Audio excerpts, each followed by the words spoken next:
Hello र नमस्ते सबैलाई, म प्रतिमा। सो झन्डै 6-7 महिनापछि मैले फाइनली एउटा ट्याब्लेटको रिभ्यू लिएर आएको छु। एप्पलको आइप्याड्स छ नि नेपालमा रेगुलरली जस्तो नै लन्च हुन्छ, तर when it comes to Android tablets खासै धेरै अप्सन्सहरू चाहिँ छैन। इभन स्यामसङले समेत नेपालमा कुनै नयाँ ट्याब्लेट लन्च नगरेको धेरै नै भइसक्यो। तर OnePlusले भने हालसालै आफ्नो फर्स्ट ट्याब्लेट OnePlus Pad चाहिँ नेपाली बजारमा लन्च गरिएको छ, विच कस्ट त्यही 66,500 रुपियाँ फर 8GB RAM र 128GB variant, and you can buy this from our affiliate partner Hookut store, अनि you can also get 2,000 rupees cashback. Anyway, मैले चाहिँ यो ट्याब्लेट चलाएको त्यस्तै 1 महिना जस्तो भइसक्यो र honestly यो प्राइसको लागि it is one of the best tablets that you can buy. अहिले मार्केटमा हेर्नुहुन्छ भने यही 60-70 हजारको प्राइस ब्र्याकेटमा you either get iPadको 2022 मोडल or Samsungको Galaxy Tab S7 FE जुन चाहिँ निकै पुरानो हो कि 2021 को मोडल हो। सो OnePlus Pad चाहिँ एउटा राम्रो प्याकेज भएर निस्किन्छ। सुरुमा त मलाई OnePlus Pad को one of the most impressive लागेको फिचर भनेको चाहिँ यसको डिजाइन नै हो। यहाँ चाहिँ तपाईँले यस्तो प्रिमियम एल्युमिनियम बिल्ड पाउनुहुन्छ अनि यस्तो मजाको कर्भड एजेस सँगै थिन डिजाइन पनि भएकोले गर्दा यो ट्याब्लेट चाहिँ हातमा होल्ड गर्दा छ नि एकदमै कम्फर्टेबल र प्रिमियम फिल हुन्छ। अब यसको प्रिमियम बिल्ड मटेरियल र ठुलो ब्याट्री साइजले गर्दाखेरि यो ट्याब्लेट अलिकति हेभी चाहिँ छ, एज इट वेज 552 ग्राम्स। त्यसकारण OnePlus Padलाई चाहिँ अब एक हातले बोकेर चलाउँदा छ नि केही बेरपछि अलिकति अप्ठ्यारो हुन सक्छ धेरैलाई, मलाई चाहिँ त्यस्तै महसुस भएको थियो। र अर्को एउटा सानो गुनासो चाहिँ मेरो विचारमा यो ट्याब्लेट चाहिँ अब एउटा ग्रीन कलर बाहेक अरू आइप्याड जस्तै अलि उज्यालो अरू कलर अप्सन्समा पनि अवेलेबल भइदिएको भए चाहिँ बेस्ट नै हुन्थ्यो। एनिवे डिजाइन एस्पेक्टसँगै OnePlus Padको डिस्प्ले पनि एकदमै नै दामी छ। हुन त OnePlusले यहाँ OLED प्यानल युज गरेको छैन, तर यहाँ भएको यो ठुलो 11.6 इन्चको IPS डिस्प्लेको क्वालिटी छ नि त्यो चाहिँ निकै राम्रो छ। शार्पनेसदेखि लिएर यसको ब्राइटनेस लेभल अनि भ्युइङ एङ्गल सब थोक अलमोस्ट फ्ल्यागसिप लेभलको नै भएको तपाईँले पाउनुहुन्छ। र यहाँ चाहिँ हाई 144 हर्ट्ज रिफ्रेस रेटले गर्दा यहाँको UI ब्राउज गर्दा छ नि एभ्रिथिङ फिल्स क्वाइट स्मुथ। र तपाईँलाई चाहिँ अब OLED डिस्प्लेको भाइब्रेन्ट र रिच कलर्स मिस नहोस् भनेर OnePlusले यहाँ डिफल्टमा पनि विभिड पिक्चर मोड दिएको छ। अल्दो यो अप्सन चाहिँ मेरो लागि अलिकति बेसी नै पन्ची र स्याचुरेटेड लाग्यो।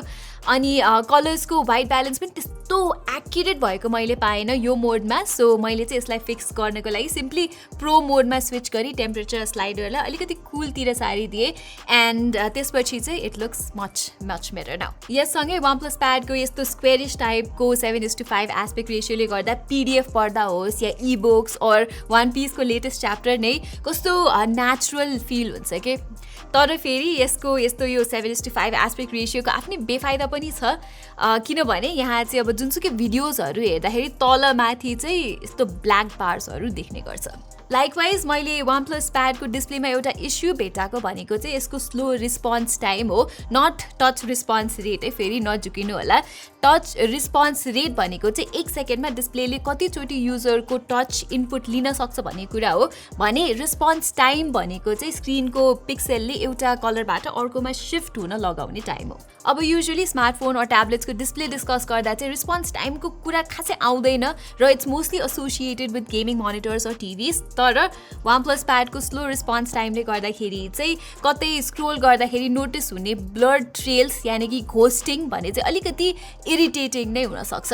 त्यसै गरी यो ट्याब्लेटमा चाहिँ 144 हर्ट्जको रिफ्रेस रेट छ भनेर भनेको चाहिँ छ, तर मैले इन्स्टल गरेको सबै एप्स मध्ये जस्ट क्रोममा मात्रै 144 हर्ट्जसम्म चल्छ, जबकि अरूहरू भने 60, 90 और 120 हर्ट्जमा मात्रै सीमित छ। त्यसैले आई होप कि OnePlusले चाहिँ छिट्टै नै अपडेटको मार्फतबाट यो सबै कुराहरूलाई सल्भ गर्छ होला।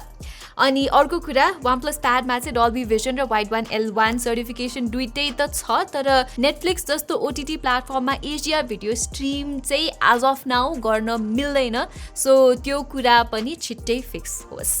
ओके, अडियोको मामलामा OnePlusले चाहिँ यहाँ क्वाड स्पिकर सेटअप दिएको छ र म्याक्स भल्युममा समेत they sound pretty great with nice clarity. Base चाहिँ मैले सोचेको जतिको थम्पी चाहिँ छैन, तर ओभरअल OnePlus Pad चाहिँ गीत सुन्न, मुभिज हेर्न र सोर्स हेर्नको लागि चाहिँ निकै नै राम्रो छ। पर्फर्मेन्सतिर लाग्नु पर्दा चाहिँ OnePlus Padमा पोहोर सालको फ्ल्यागसिप MediaTek Dimensity 9000 चिप पाइन्छ, जुन चाहिँ स्न्यापड्रागन 8 Gen 1 जत्तिकै पावरफुल छ भन्दा फरक पर्दैन। एज अ रिजल्ट मैले मेरो डेली युसेजमा त्यस्तो केही पर्फर्मेन्स इस्यु चाहिँ नोटिस गरिनँ। मेमोरी म्यानेजमेन्ट निकै राम्रो छ यहाँ, सो विभिन्न एप्सहरू बिच मल्टिटास्किङ गर्दा पनि it feels smooth and great. कहिलेकाहीँ चाहिँ अब रिसेन्ट एप्स मेन्यु लोड गर्दा हल्का स्टटर्स भएको चाहिँ मैले पाएको थिएँ, but that is not a big deal. तर अरू धेरै एन्ड्रोइड ट्याब्लेट जस्तै OnePlus प्याडमा पनि एप अप्टिमाइजेसन भने त्यस्तो राम्रो छैन।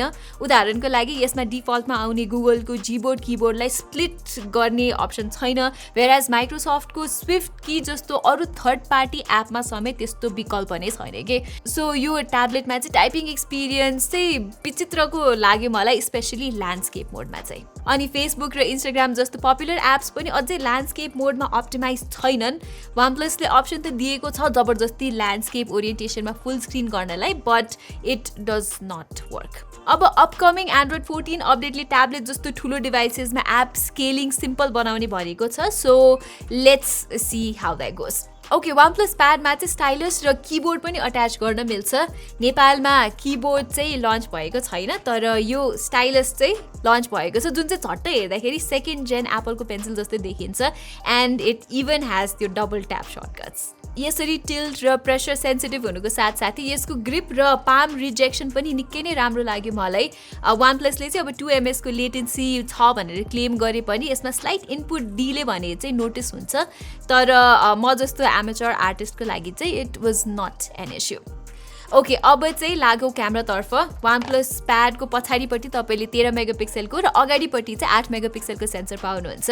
अब ओभरअल फोटोको क्वालिटी चाहिँ ठिकै मात्र छ। कहिलेकाहीँ अगाडि फोन नभएको बेला झट्ट फोटो खिचिहाल्नको लागि चाहिँ it's fine, but that's about it. यहाँ चाहिँ आइप्याडको सेन्टर स्टेज जस्तै लाइमलाइट भन्ने फिचर चाहिँ OnePlusले दिएको छ, जुन अन गरेपछि तपाईँ यताउता चल्दा समेत क्यामेराले अटोमेटिकली तपाईँलाई ट्र्याक गरेर सेन्टरमा फ्रेम राखिदिन्छ।